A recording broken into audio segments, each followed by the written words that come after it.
خاوتي خواتاتي صباح الخير عليكم. Bonjour tout le monde, أهلا وسهلا مرحبا بكم يا جماعة الخير. زلف اللاون j'espère راكم ملاح.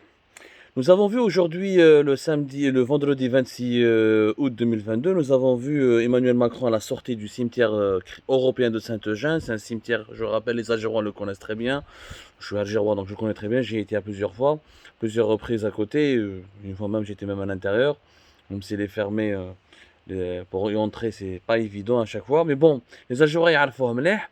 La majorité des autres Algériens ما يعرفوه. C'est un cimetière donc, européen où il y a une partie pour un carré chrétien et un carré juif qui abrite donc les anciens pieds noirs qui ont vécu en Algérie, les anciens Français d'Algérie, avec certains soldats français à l'époque de la Deuxième Guerre mondiale, etc.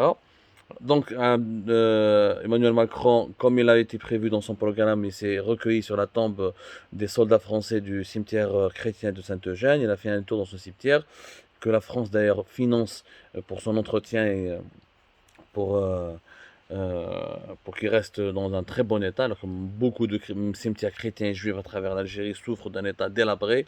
Et d'ailleurs, c'est l'un des sujets qui alimente les petits problèmes de coopération bilatérale entre les deux pays. Emmanuel Macron il a fait une conférence de presse improvisée. البارح شوفوا يعني لا ديفيرونس كي كان مع عبد المجيد تبون jeudi soir في البالي présidentiel المرادية. Il n'y a pas eu de conférence de presse. Les deux présidents ont fait deux déclarations وروح تربح. Quand il y a des Algériens, il n'y a ni conférence de presse, ni questions-réponses, ni ouais. La conférence de presse a été improvisée à la sortie du cimetière européen de Saint-Eugène. Où Emmanuel Macron a parlé de beaucoup de sujets et sur lesquels nous allons essayer d'aborder, nous allons revenir petit à petit au cours avec nos podcasts d'aujourd'hui. Parmi les sujets qui ont été abordés, Emmanuel Macron a reconnu, il a évoqué que j'ai parlé jusqu'au bout de la nuit avec Abdelmajid Tebboune, jusqu'au bout de la nuit, jusqu'au milieu de la nuit, sur la question des visas et sur la question de la lutte contre l'immigration clandestine. Moi, حبيت نقول لكم برك un petit commentaire. L'information, vous l'avez. Vous pouvez revoir d'ailleurs la petite conférence de presse improvisée d'Emmanuel Macron avec des journalistes français et européens qui l'attendaient à la sortie du cimetière européen de Saint-Eugène. Il n'y a pas eu de journaliste algérien. Je ne comprends pas pourquoi le journaliste algérien n'était pas là-bas. Peut-être qu'ils n'étaient pas autorisés à aller là-bas. Je ne comprends pas comment la couverture médiatique de cette visite allait gérer. Mais bon, il y avait un groupe de journalistes français et européens qui attendaient donc Emmanuel Macron. La conférence de presse a duré pratiquement 27 minutes, presque 30 minutes. Où Emmanuel Macron, donc, il dit qu'il a évoqué jusqu'au bout de la nuit, jusqu'au milieu de la nuit, la question des visas et la lutte contre l'immigration clandestine. C'est des sujets qui dominent trop les relations franco-algériennes. Pourquoi on est obligé à chaque fois de parler avec les Français qu'avec visa ou la immigration clandestine? Mais le sujet domine trop les échanges franco-algériens. C'est vrai, il y a des problèmes. La France a réduit au cours de 2021 de 50%, entre 2020 et 2021 de 50% le nombre de visas accordés aux Algériens pour punir l'Algérie parce que l'Algérie ne voulait pas délivrer des laissez-passer consulaires pour la réadmission des ressortissants algériens qui se trouvaient arrêtés ou interpellés en situation irrégulière sur le territoire français. Donc il y a eu donc une dispute entre les deux pays à cause de cette gestion de ce dossier délicat. Les Algériens font du chantage à la France, ils ne délivrent pas les laissez-passer si la France ne leur donne pas quelques détenus, parce que la France d'Algérie a exigé l'extradition de quelques personnalités politiques, quelques opposants qui séjournent sur le territoire français, ou avec le chantage n'a pas marché, où la France donc a répondu à son chantage par un autre chantage, le chantage au visa, où même les dirigeants algériens, notamment les dirigeants militaires et les dirigeants politiques, étaient exclus de toute possibilité d'avoir un visa long séjour ou là, un visa Schengen pour aller en Europe ou là pour aller notamment en France. Ça, c'est la dispute. Mais il est temps pour nous de réinventer les relations franco-algériennes. On n'est pas obligé de quémander à chaque fois des visas quand on reçoit le président français. La France ne doit représenter pour nous autre chose que les visas ou l'immigration clandestine. C'est la noblesse. La France, c'est la 7e ou la 8e puissance économique mondiale. Nous, pourquoi on ne parle pas d'abord en priorité des investissements, de ce que nous pouvons gagner dans cette relation? Il faut rentabiliser cette relation historique que nous avons avec la France. Il y en a marre à chaque fois de limiter ou de réduire les relations avec la France uniquement à le visa ou à l'immigration clandestine. Jusqu'au bout de la nuit, les visas. La terre de Dieu, elle est vaste. Si la France ne veut pas me donner des visas, il y a des centaines de pays à travers le monde. Il est temps pour nous, les Algériens, d'élargir nos horizons. Il est temps d'essayer d'aller en Amérique du Nord. C'est vrai que nous avons une grande communauté algérienne en France, que nous avons des parents, il y a des liens historiques, ou 4 millions d'Algériens, voire 5 millions d'Algériens, ou de Français franco-algériens, ou de Français d'origine algérienne qui vivent en France, etc. Mais il est temps de rompre cette dépendance affective, émotionnelle et humaine.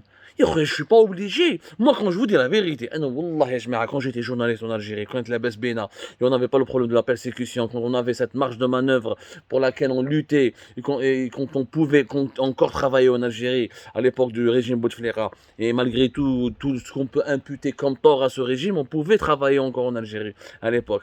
Je venais pas, j'avais des visas Schengen à 5 سنين, je ne venais pas régulièrement en France. ما خليت l'Europe de l'Est, ما خليت la Suisse, ما خليت l'Amérique du Nord. Il faut aller dans le monde, il n'y a pas que la France, il y a des narabs. سمحونا pour le thème, on a marre de cette dépendance.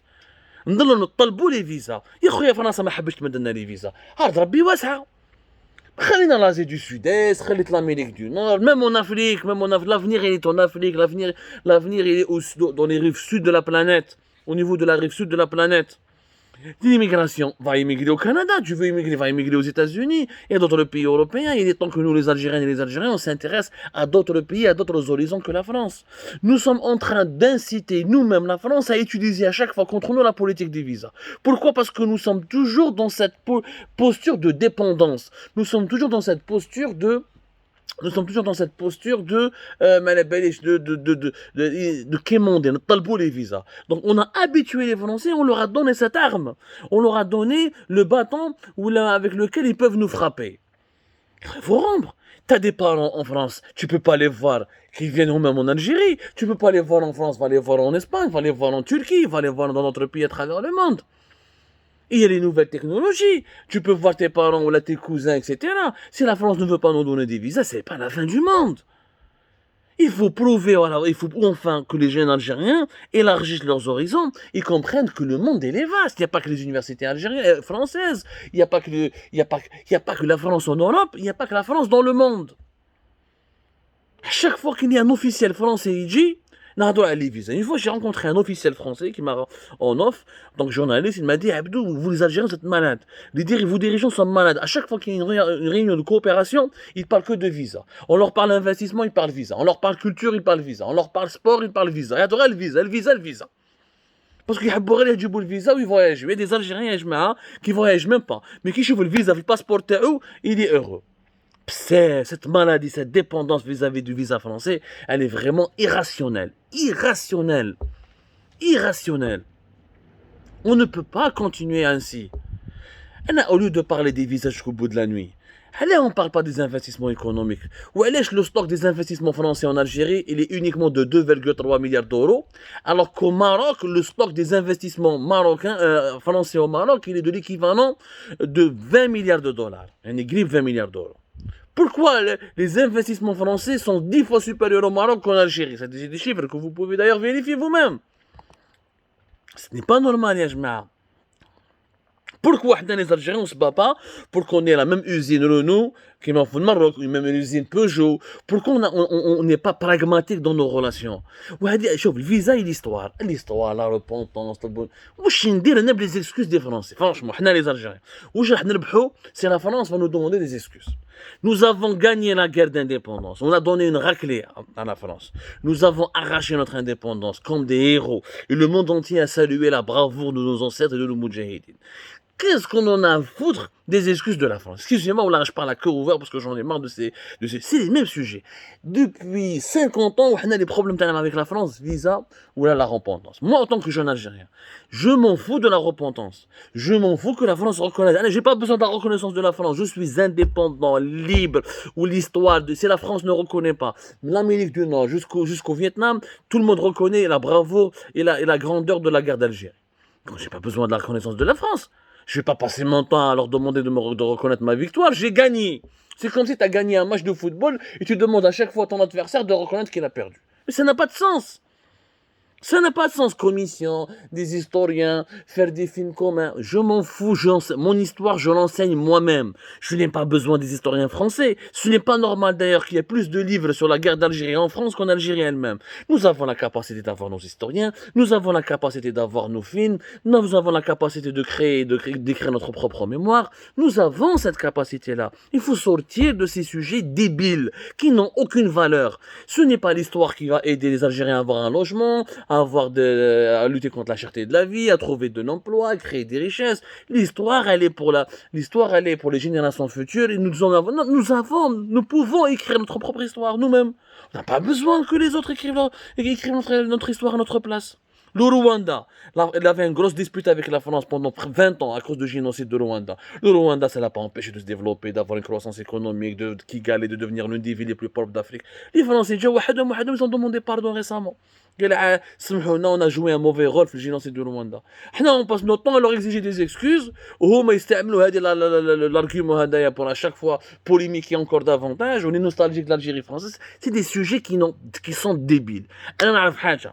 Tu veux renforcer les relations bilatérales, relations gagnantes-gagnantes. Ça, où j'en ai la bahbak ya France. Qu'il y ait des investissements. Ya khoya marhaba. Il n'y a pas d'investissement, je parle à la Turquie, je parle à la Chine, je parle aux États-Unis d'Amérique, je parle à d'autres pays. Pourquoi je parle à un pays qui n'investit pas chez moi? C'est ça ce qu'il faut dire. Pourquoi j'ai pas d'usine Peugeot? Pourquoi j'ai pas d'usine Citroën? Pourquoi j'ai pas des usines? Pourquoi j'ai pas des investissements importants? Pourquoi j'ai pas de grandes universités, de grandes écoles françaises qui s'installent en Algérie? Pourquoi? Qu'est-ce que je gagne? Où est le transfert de technologie? Où est le transfert économique? Il faut savoir qu'avec la France, ce que les Algériens apportent à la France est 100 fois supérieur à ce que la France est en train de nous apporter. 20 000 médecins algériens en France, la communauté algérienne qui dépense en France, nous payons nos impôts en France, nous créons des emplois en France, nous contribuons à la richesse en France. Et la France fait quoi pour l'Algérie? Rien, nada. Rien excuse, visa, et gda, bzaf ya jma. Il faut qu'on se réveille. Il est temps de se réveiller et de penser à notre intérêt. Le ciment des relations stratégiques entre les États, c'est les affaires économiques et financières. Tout le reste, c'est du blabla. Où tu mets de l'argent dans mon pays, ce qui permet de développer mon pays et de créer des emplois, ou c'est pas la peine. Eh ben, jeunesse, visa, commission entre historiens, c'est du n'importe quoi. Franchement, c'est du n'importe quoi. Les jeunes Algériens n'ont pas besoin d'un historien français pour qu'ils apprennent leur propre histoire. Ça, c'est une insulte à notre pays. Nous avons nos propres centres de recherche, nos propres universités. Et on n'a pas besoin, la France ne veut pas nous donner des visas, on ira ailleurs. C'est tout. Et il est temps de se réveiller, et de rompre avec sa indépendance et d'être pragmatique.